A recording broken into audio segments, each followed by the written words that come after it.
പാടശേഖരത്തിലേക്ക് വെള്ളം ലഭിക്കാതായതോടെ തൃശൂർ ജില്ലയിലെ നെൽ കർഷകർ പ്രതിസന്ധിയിൽ. അരിമ്പൂർ, കൊടയാട്ടി, അന്തിക്കാട് മേഖലയിലെ പാടശേഖരങ്ങളിലെ കൃഷിയാണ് ജലക്ഷാമത്തെ തുടർന്ന് നാശത്തിന്റെ വക്കിലെത്തിയത്. പ്രതിഷേധത്തിനൊടുവിൽ കൃഷി വകുപ്പ് പ്രശ്നത്തിൽ ഇടപെട്ടെങ്കിലും പ്രശ്നപരിഹാരം സാധ്യമായിട്ടില്ലെന്നാണ് കർഷകരുടെ പരാതി.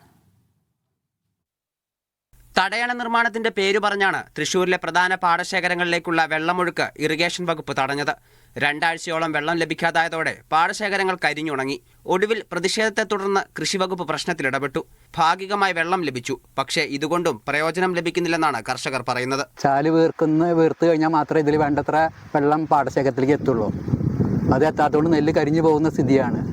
എല്ലാ സ്ഥലത്തും വെള്ളം എത്തിയെന്നൊക്കെയാണ് പത്രത്തിൽ വായിക്കാൻ കഴിഞ്ഞത്. പക്ഷെ വന്ന് നോക്കുമ്പോൾ ഇതുവരെയും വെള്ളം എത്തിയിട്ടില്ല. അരിമ്പൂർ പഞ്ചായത്തിൽ ഉൾപ്പെടുന്ന വിളക്കുമാടം, തോട്ടുപുര, കൊടയാട്ടി, അന്തിക്കാട് എന്നിവിടങ്ങളിലായി 2400 ഏക്കറിലധികം സ്ഥലത്താണ് നെൽകൃഷി നടത്തുന്നത്. 80 ദിവസത്തോളം പ്രായമെത്തിയ നെൽച്ചെടികൾ വിളവെടുക്കാൻ ഇനിയും സമയം വേണം.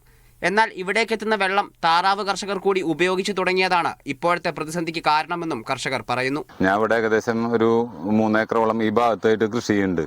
ഈ ഭാഗത്തുള്ള നെല്ല് വെള്ളം കിട്ടാത്ത കാരണത്താൽ നശിച്ചു പോവുകയാണ് ഉണ്ടായേക്കുന്നത്. ഏകദേശം 90 ദിവസത്തോളമായിട്ട് കതിര് വന്നേക്കുന്ന നെല്ലാണ് നശിച്ചേക്കുന്നത്.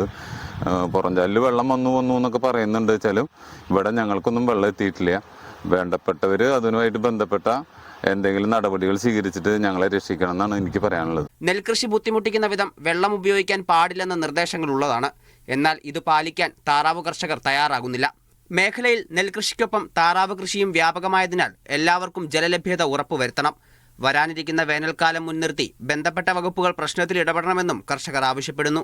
മീഡിയ 1 തൃശൂർ.